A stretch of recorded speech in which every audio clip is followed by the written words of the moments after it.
City ಬೆಂಗಳೂರಿನಲ್ಲಿ ಸಾಮಾನ್ಯ ಜನರಿಂದ ತೆರಿಗೆ ವಸೂಲಿ ಮಾಡುವ ಸರ್ಕಾರಿ ಇಲಾಖೆಗಳೇ ಈಗ ತೆರಿಗೆಗಳ್ಳರ ಪಟ್ಟಿಗೆ ಸೇರಿವೆ.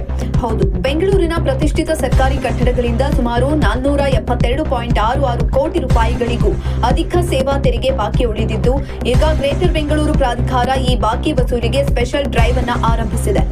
ಆಶ್ಚರ್ಯ ಏನಂದ್ರೆ, ರಾಜ್ಯದ ಆಡಳಿತ ಕೇಂದ್ರವಾದ ವಿಧಾನಸೌಧ ಮತ್ತು ರಾಜ್ಯಪಾಲರ ಅಧಿಕೃತ ನಿವಾಸ ರಾಜಭವನ ಕೂಡ ತೆರಿಗೆ ಪಾವತಿಸುವಲ್ಲಿ ಹಿಂದೆ ಬಿದ್ದಿವೆ.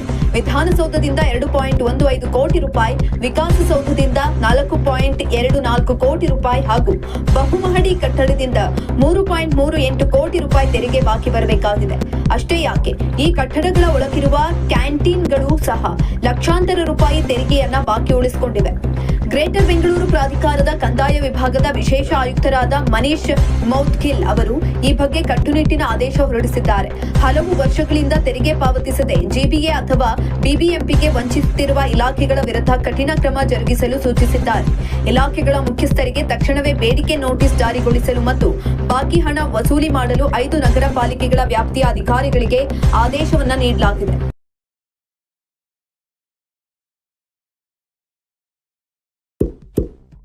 ಇಂತಹ ಇನ್ನಷ್ಟು ವಿಡಿಯೋಗಳಿಗಾಗಿ ಲೈಕ್ ಮಾಡಿ, ಫಾಲೋ ಮಾಡಿ, ಶೇರ್ ಮಾಡಿ.